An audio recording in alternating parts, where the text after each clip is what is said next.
Hello everyone, welcome to our channel where we learn science in the simplest way. Today we are studying in the new chapter of class 7th, Forest our Lifeline. तो इस chapter में हम forest के बारे में देखेंगे कि forest है क्या, उसके अंदर क्या क्या चीजें होती हैं, ठीक है। और इसके अलावा यहाँ पे हम फूड चेन के बारे में भी स्टडी करेंगे, ठीक है। तो सबसे पहले देखो कि फॉरेस्ट क्या है।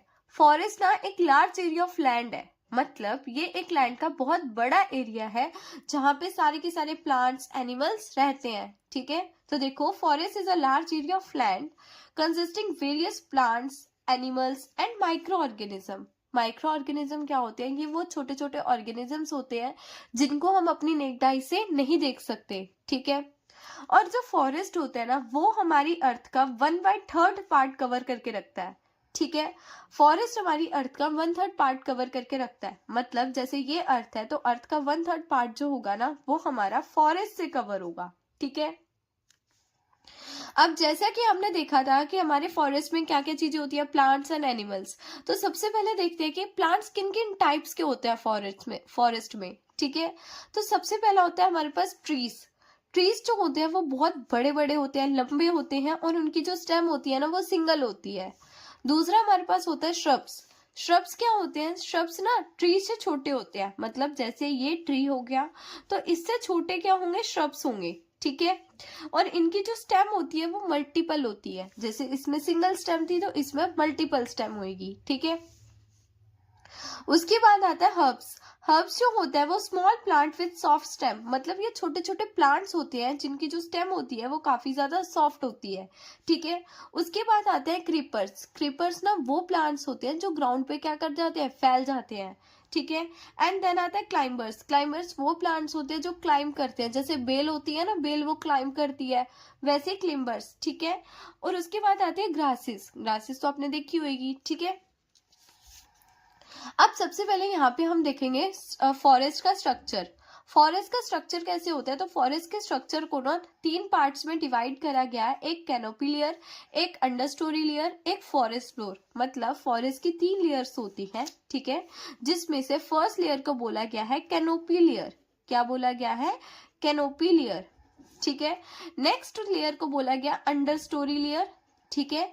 देन नेक्स्ट वाली को बोला गया फॉरेस्ट लेयर, ठीक है। अब देखो कैनोपी लेयर पढ़ने से पहले हम पढ़ते हैं क्राउन ऑफ ट्री, ठीक है, बिकॉज ये कैनोपी लेयर इससे ही क्या है? कनेक्टेड है। अगर आपको ये समझ आ गया तो आपको ये क्लियर हो जाएगा, ठीक है।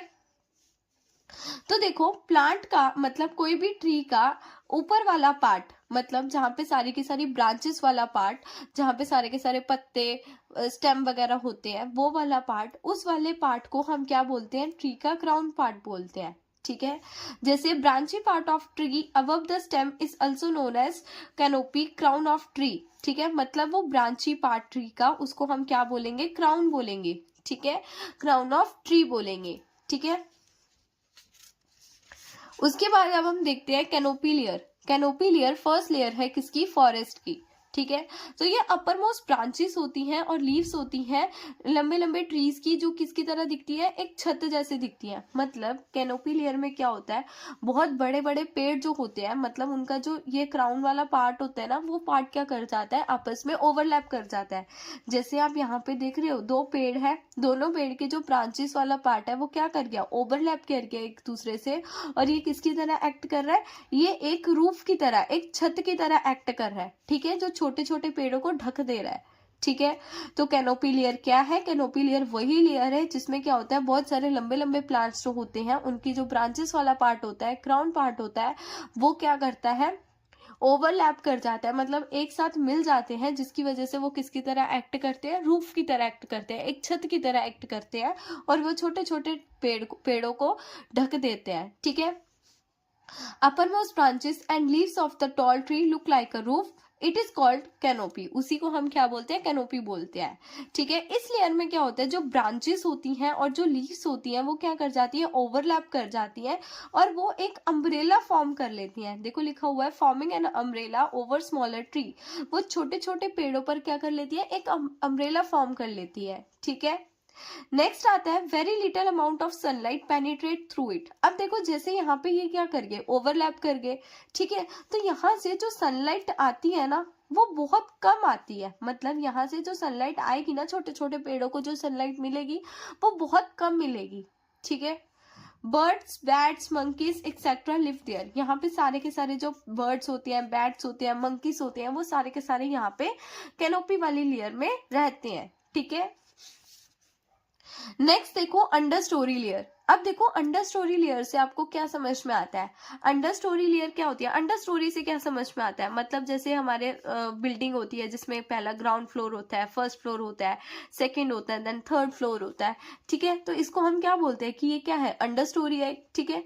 तो वैसे हमारी अंडर स्टोरी लेयर क्या होता है, मतलब जैसे ये सबसे बड़ा वाला पेड़ है, ठीक है, इसके नीचे जितने भी लेयर होंगी, ठीक है, इसके नीचे जितने भी लेयर होंगी उनको हम क्या बोलेंगे, अंडर स्टोरी लेयर, ठीक है।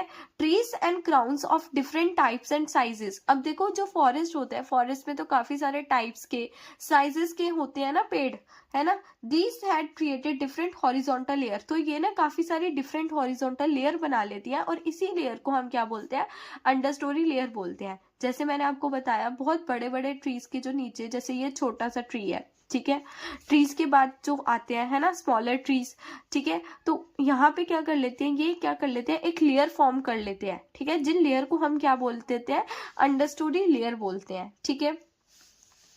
टॉप लेयर को बोलते हैं टॉल ट्रीज, मतलब ये वाली जो आप टॉप लेयर देख रहे हो इसको बोलेंगे टॉल ट्रीज, ठीक है।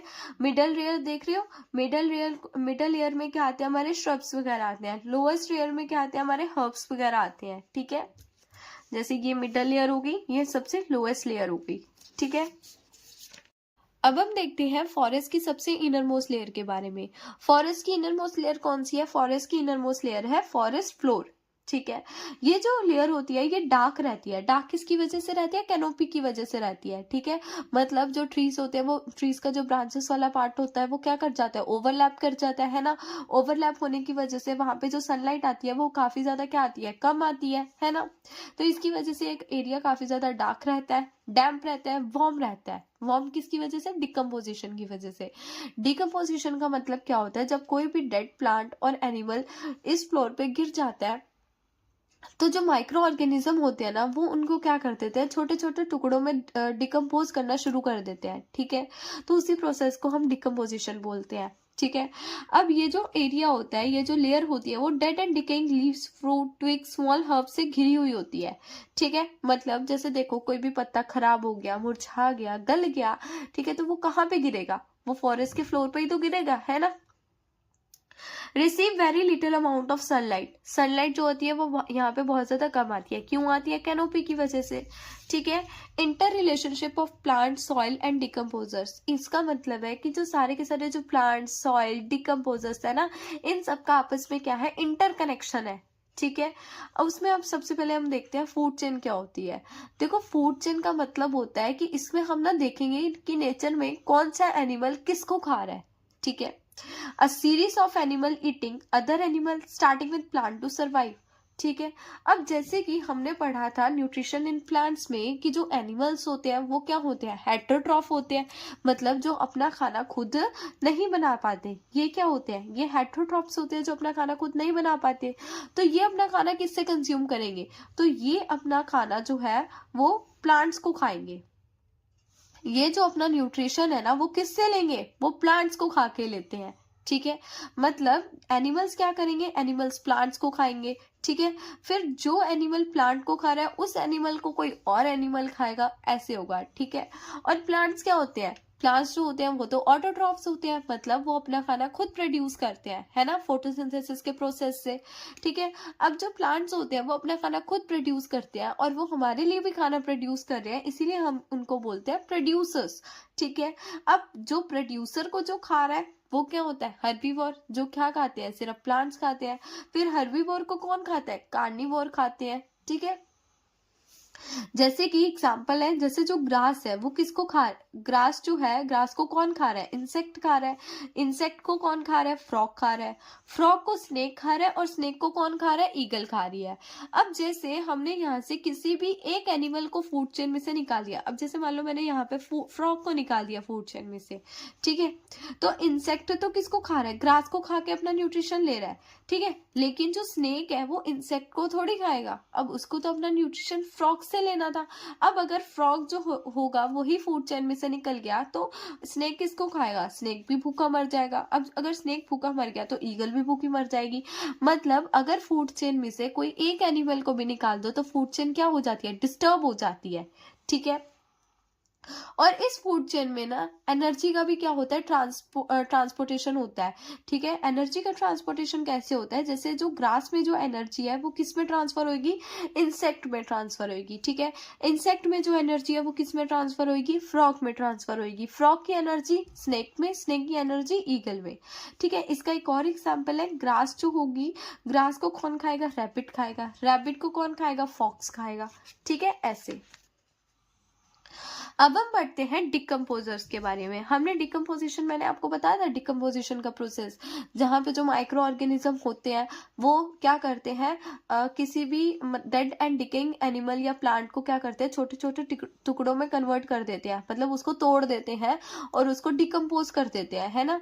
तो उसको जो वो माइक्रो ऑर्गेनिज्म डिकम्पोज करते हैं ना, उन्हीं को हम क्या बोलते हैं? डिकम्पोजर्स बोलते हैं। The micro organism which converted dead plant and animal to humus, ठीक है, जो क्या करते हैं? डेड प्लांट और एनिमल को ह्यूमस के अंदर कन्वर्ट कर देते हैं। ह्यूमस हम अभी पढ़ते हैं क्या होता है, ठीक है, उन्हीं को हम डिकम्पोजर्स बोलते हैं। ये क्रिएट साइकिल ऑफ न्यूट्रिएंट, ये ना एक न्यूट्रिएंट की साइकिल को मेंटेन करके रखते हैं।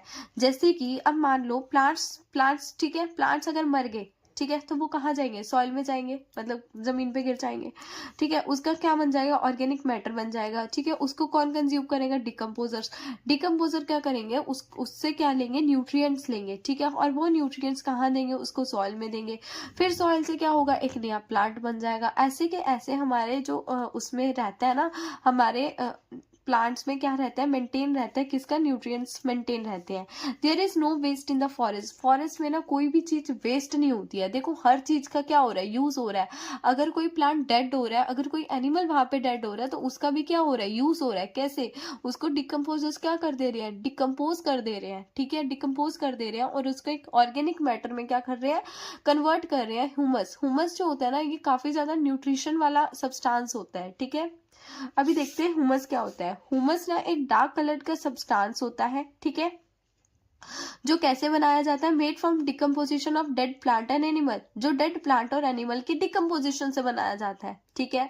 और ये कहाँ पाया जाता है? ये सॉइल की टॉप लेयर पे पाया जाता है। इसमें बहुत सारे क्या होते हैं? न्यूट्रिएंट्स बहुत सारे होते हैं, ठीक है।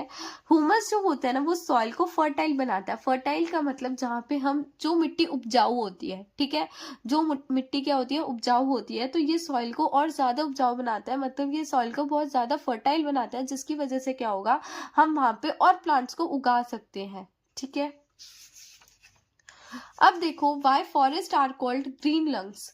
अब फॉरेस्ट को ग्रीन लंग्स क्यों बोला जाता है, ठीक है, वो देखते हैं। अब देखो फॉरेस्ट में क्या होते हैं? फॉरेस्ट में प्लांट्स होते हैं, ठीक है।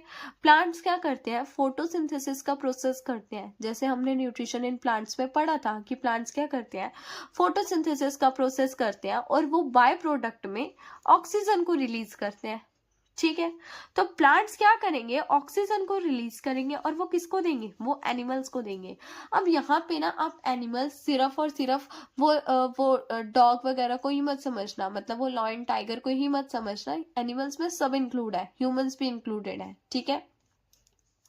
तो प्लांट्स क्या करेंगे? फोटोसिंथेसिस की हेल्प से ऑक्सीजन को रिलीज करेंगे, और एनिमल्स क्या करेंगे? अपने अंदर से CO2 को रिलीज करेंगे। जो क्या करेंगे? प्लांट्स लेंगे। फिर प्लांट्स क्या करेंगे? ऑक्सीजन को रिलीज करेंगे, जो एनिमल्स लेंगे, ठीक है। एनिमल फिर CO2 को रिलीज करेंगे, जो कि क्या लेंगे? प्लांट्स लेंगे, ठीक है। Plant maintain the balance of, अब देखो प्लांट जो होता है ना, इस कार्बन डाइऑक्साइड के बीच का और इस ऑक्सीजन के बीच का क्या करता है? बैलेंस को मेंटेन करके चलता है, ठीक है। अब देखो हमारी लाइफ में फॉरेस्ट की इंपॉर्टेंस क्या है। तो सबसे पहला, फॉरेस्ट से हमें क्या मिलता है? वुड मिलता है, क्या मिलता है फॉरेस्ट से? हमें वुड मिलता है, लकड़ मिलती है, ठीक है। मतलब जो आप अपने घर का फर्नीचर बनाते हो, है ना, वो अगर आप अपना घर ही बनाते हो, बिल्डिंग्स बनाते हो, ठीक है, हर चीज को बनाने के लिए क्या चाहिए? वुड चाहिए। तो ये एक सोर्स है वुड का, जहां से हमें क्या मिलता है? वुड मिलता है, ठीक है। Maintain balance of gases in the atmosphere. Forest ना बैलेंस को मेंटेन करके चलता है। जैसे हमने अभी पढ़ा था कि जो ये प्लांट्स जो होते हैं वो ऑक्सीजन कार्बन डाइऑक्साइड के बीच का क्या करते हैं? बैलेंस को मेंटेन करके चलते हैं, ठीक है। फॉरेस्ट जो होता है वो वाटर साइकिल को मेंटेन करता है। वाटर साइकिल को मेंटेन करने का मतलब, जैसे देखो, प्लांट्स जो करते हैं ना, प्लांट्स फोटोसिंथेसिस के प्रोसेस के दौरान बहुत सारा वाटर को लॉस करते हैं, ठीक है। और वो वाटर जो होता है वाटर वेपर की फॉर्म में निकल जाता है एयर में, ठीक है, जिसकी हेल्प से क्या फॉर्मेशन, किसकी फॉर्मेशन होती है? क्लाउड की फॉर्मेशन होती है और बारिश होती है, ठीक है। तो फॉरेस्ट क्या करते हैं? वाटर साइकिल को भी मेंटेन करते हैं, ठीक है। फॉरेस्ट जो होते हैं हमें खाना देते हैं, हमें शेल्टर प्रोवाइड करते हैं एनिमल्स को। अब देखो फॉरेस्ट से हमें काफी सारे क्या मिलते हैं? खाना मिलता है, ठीक है। और इसको ना, मतलब फॉरेस्ट जो है एक एनिमल्स के लिए तो क्या है? एक शेल्टर है। मतलब सारे के सारे एनिमल्स रहते ही कहाँ पे है? सारे के सारे एनिमल्स फॉरेस्ट में ही तो रहते हैं, ठीक है। Prevent soil erosion. Soil erosion का मतलब है removal of top fertile soil from a region by winds, rain etcetera is called soil erosion. Root of tree bind the soil. मतलब जो ट्रीज के जो रूट होते हैं ना, वो मिट्टी को एकदम बांध के रखते हैं, जिसकी वजह से जो मिट्टी है वो खराब ना हो, ठीक है। और जो सॉइल है वो क्या रहे? फर्टाइल रहे, ठीक है। और ये फ्लड से भी क्या करती है? प्रिवेंट करती है। मतलब जो बाढ़ वगैरह आती है ना, उसको भी प्रिवेंट करती है। और ये काफी ज्यादा एयर नॉइज पॉल्यूशन को रिड्यूस करता है फॉरेस्ट। इसीलिए बोलते हैं कि जो फॉरेस्ट को ना हमें कभी भी काटना नहीं चाहिए। कोई भी पेड़ को हमें क्या नहीं करना चाहिए? काटना बिल्कुल नहीं चाहिए, क्योंकि ये बहुत ज्यादा क्या होते हैं? हेल्पफुल होते हैं, ठीक है। अब हम चलते हैं अपने चैप्टर के लास्ट टॉपिक की तरफ, जो कि है डिफॉरेस्टेशन। डिफॉरेस्टेशन का मतलब क्या है? डिफॉरेस्टेशन का मतलब है जंगल में जितने भी पेड़ हैं उनको कट करना अपनी नीड्स के लिए, ठीक है। मतलब हम सारे के सारे जंगलों को कट कर देते हैं। क्यों कट कर देते हैं? क्योंकि वहां पे हमें माइनिंग का काम करना है, वहां पे हमें अपने मॉल बनाने हैं, बिल्डिंग्स बनानी है। इस वजह से हम क्या कर देते हैं? फॉरेस्ट को कट कर देते हैं, जो कि क्या है? बहुत ज्यादा गलत है। तो इसी को हम क्या बोलते हैं? डिफॉरेस्टेशन बोलते हैं। Clearing a forest by cutting the trees to fulfil our need is called the deforestation. देखो इससे ना बहुत कुछ हो सकता है, ठीक है। इससे क्या क्या हो सकता है? इससे हमारे अर्थ का टेम्परेचर इंक्रीज हो सकता है, ठीक है। अर्थ का टेम्परेचर क्या हो जाएगा? इंक्रीज हो जाएगा। बाढ़ भी आ सकती है इससे, ठीक है। Cause flood. अब जैसे हमने सॉइल की फॉरेस्ट की इंपॉर्टेंस में पढ़ा था, क्या पढ़ा था? कि ये फ्लड को रोकता है, ठीक है। तो अगर पेड़ ही नहीं होंगे, अगर फॉरेस्ट ही नहीं होगा, तो वो फ्लड को कैसे रोकेगा, ठीक है। Causes soil erosion. Soil erosion को भी कॉज करेगा, ठीक है, क्योंकि जो पेड़ थे वही तो मिट्टी को बांध के रख रहे थे, ठीक है, वही तो उसको क्या बना रहे थे? फर्टाइल बना रहे थे। अब पेड़ ही नहीं होगा तो ऑब्वियसली बात है सॉइल इरोजन होगा, ठीक है। Animal will not get food and shelter. सबसे मेन दिक्कत क्या है? कि जो एनिमल्स का जो शेल्टर है वो चला जाएगा, वो अपना खाना, अपना शेल्टर सब खो देंगे, ठीक है। तो ये हमारे चैप्टर का था लास्ट टॉपिक। इसी के साथ आपका चैप्टर होता है खत्म, ठीक है।